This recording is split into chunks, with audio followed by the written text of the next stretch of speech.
আসসালামু আলাইকুম। লেটসিট থেকে সবাইকে স্বাগত জানাচ্ছি। আমাদের আজকের রেসিপি বিফ বিরিয়ানি। আমি খুব সহজে অল্প মশলা দিয়ে কিভাবে ঘরে চটপট বিরিয়ানি করতে পারেন সেই রেসিপিটি দেখানোর চেষ্টা করেছি। আমি এখানে গরুর মাংস নিয়েছি 1 কেজি, দিয়ে দিলাম 1/4 কাপ টক দই, 1 চা চামচ মরিচ গুঁড়া, 1 চা চামচ ধনের গুঁড়া, 1 চা চামচ জিরে গুঁড়া এবং আদা এবং রসুন পেস্ট নিয়েছি 3 চা চামচ।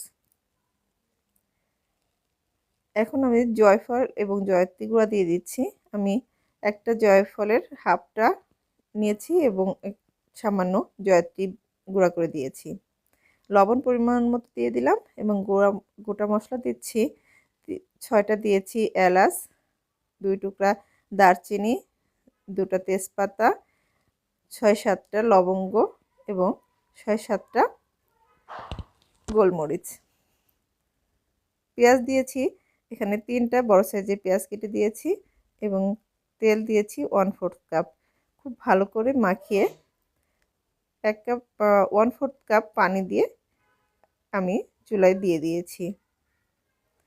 প্রথমে চুলার জালটা মিডিয়াম করে আমি প্রায় 20 মিনিট রান্না করে নিব।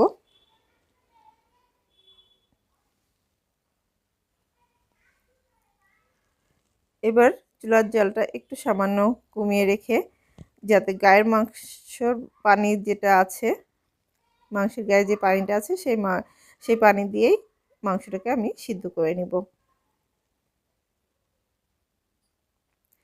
মাঝে মাঝে একটু নেড়ে চেড়ে দিচ্ছি। মাংসটা কষানো হয়ে গেছে, এখন আমি দিয়ে দিলাম 1 টেবিল চামচ চিনি। আরও 5 মিনিট এভাবে রান্না করে নিব।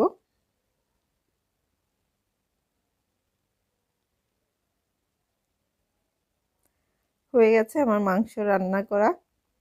এখন এক পাশে এটা রেখে দিয়ে চুলায় আরেকটা হাঁড়ি দিয়েছি। এখানে আমি আবার 1/4 কাপ তেল ব্যবহার করেছি। দিয়ে দিলাম হাফ কাপ পেঁয়াজ। পেঁয়াজটা বাদামি হওয়া পর্যন্ত ভেজে নিব।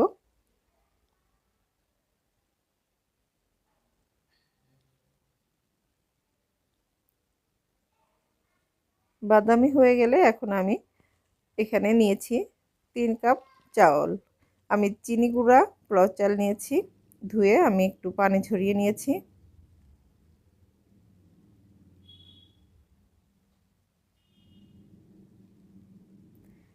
খুব সামান্য মশলা দিয়েই আমি এই অসাধারণ স্বাদের বিরিয়ানিটা রান্না করেছি। আপনারা বাসায় যে কোনো সময় এটা করে নিতে পারবেন। লবণ দিয়ে দিলাম পরিমাণ মতো। চালটা একটু ভেজে আমি এখানে দিয়ে দিয়েছি 2 টেবিল চামচ আর কি কিনা বিরিয়ানির মশলা। মশলাটা দিয়ে খুব ভালোভাবে আমি এই চালটাকে ভেজে নিব। চাল ভাজা হয়ে গেলে এখানে আমি পানি দিচ্ছি। পানিটা যেহেতু আমি চাল নিয়েছি 3 কাপ, পানি দিয়েছি আমি মোট 5 কাপ পানি এবং 1 কাপ দিয়েছি দুধ। আমি গরুর দুধ দিয়েছি জাল করে, আপনারা চাইলে গুঁড়া দুধ দিতে পারেন।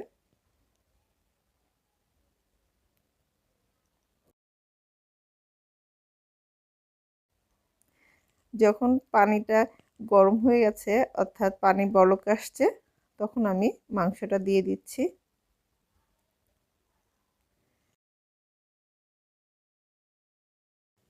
এখন দিয়ে দিব কয়েকটা কাঁচামরিচ এবং 1 টেবিল চামচ ঘি।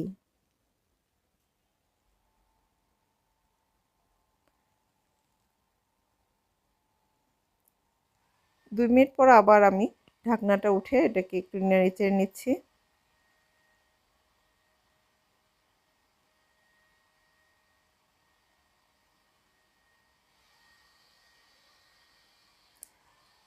আবার ঢাকনা তুলে যখন দেখবেন যে পানি একদম শুকিয়ে গেছে, তখন আমি ঢাকনা দিয়ে ঢেকে 10 মিনিট রান্না করে নিব।